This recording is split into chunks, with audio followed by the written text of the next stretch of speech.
अस्सलामुअलैकुम व्यूवर्स, मामा care TV में खुश आमदीद। आज के एपिसोड में हम तफसील से बात करेंगे कि 4 मंथ ओल्ड बेबी की क्या डेवलपमेंट होती हैं, बच्चे में क्या नई तब्दीलियां आती हैं, बच्चे को अब क्या केयर करने की ज़रूरत होती है। इस सब के बारे में आज के एपिसोड में तफसील से बात करेंगे। वीडियो को एंड तक लाजमी देखिएगा। अगर आपने हमारे चैनल को अभी तक सब्सक्राइब नहीं किया तो प्लीज़ चैनल को सब्सक्राइब कर दें और वीडियो को लाइक कर दें। अल्हम्दुलिल्लाह मेरा बेटा अभी 4 मंथ ओल्ड है, तो ये सब कुछ मैं अपना ज़ाती एक्सपीरियंस आपसे शेयर कर रही हूँ। जो भी न्यू डेवलपमेंट उसमें होती हैं वो मैं आपसे शेयर करती हूँ। अब आपका बच्चा अपनी नेक को दाएं बाएं कर सकता है, वो अपने बाजू के वजन पर अपनी नेक को ऊपर तक करता है।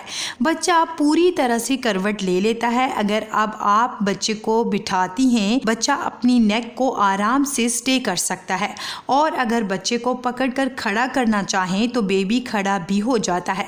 बच्चा अपनी टांगों को ऊपर की जानिब करता है और अंगूठा चूसता रहता है। कुछ बच्चे अपने हाथों को चूसते हैं और कुछ पाँव का अंगूठा। ये सब नेचुरल होता है, इससे बच्चे को कभी भी मना मत करें। बस बच्चे के हाथ और पाँव को साफ रखें ताकि हाथों और पैर के अंगूठे को मुंह में लेने की वजह से बच्चे को पेट में इन्फेक्शन ना हो। अब बच्चे के हाथों में अगर कोई टॉय दें तो वो ज्यादा देर तक होल्ड कर सकता है। अब बच्चे की ग्रिप काफी मजबूत हो जाती है। 4 मंथ ओल्ड बेबी काफी ऊंची आवाज में साउंड निकालता है, जो कि आपको एक से दूसरे रूम में आराम से सुनाई दी जा सकती हैं। बच्चा अब काफी एक्टिव हो जाता है। अगर मदर बच्चे को उसके नाम से बुलाए तो बच्चा एकदम रिस्पॉन्स करता है। अगर आप बच्चे के साथ हंस रही हूँ या बातें कर रही हूँ तो बच्चा आगे से पूरी तरह से रिस्पॉन्ड करता है। अब बेबी दिन में तकरीबन 3 से 4 बार नैप ले लेता है और फिर रात में लंबी नींद सोता है। बच्चा रात में कम अज कम 1 या फिर 2 बार फीड के लिए उठता है और फिर दोबारा सो जाता है। अब बेबी का डाइजेस्टिव सिस्टम काफी बेहतर हो जाता है। बच्चे को अब कॉलिक का मसला नहीं रहता, जो कि आपको पिछले 3 महीने फेस करना पड़ रहा था। और अब बच्चे का फीडिंग टाइम में भी ज्यादा वक्फा आ जाता है। 2 या 3 घंटे के बाद बच्चा फीड लेता है, ये भी नॉर्मल होता है। बच्चा अब लंबी फीड नहीं करता, थोड़ी देर तक फीड लेता है जितना के बच्चे को चाहिए होता है। अगर आप बच्चे को सीधा लिटा दें तो बच्चा जहाँ लेटा होता है पूरा सर्कल वो घूम लेता है। बच्चा आप टमी टाइम ज्यादा एंजॉय करता है। बच्चा आप काफी ज्यादा मूव करना स्टार्ट कर देता है। कुछ बच्चों में इस टाइम पर टीथिंग का प्रोसेस भी स्टार्ट हो जाता है, जिसकी वजह से बच्चे हर वक्त अपने हाथ या पाँव के अंगूठे को चूसते रहते हैं। लेकिन याद रहे कि हर बच्चे का टीथिंग प्रोसेस अलग होता है। कुछ बच्चों में 4 मंथ में ही स्टार्ट हो जाता है और कुछ बच्चों में बाद में होता है, इसलिए आपको परेशान होने की जरूरत नहीं होनी चाहिए। 4 मंथ में बेबी बॉय का वजन तकरीबन 5.6 kg से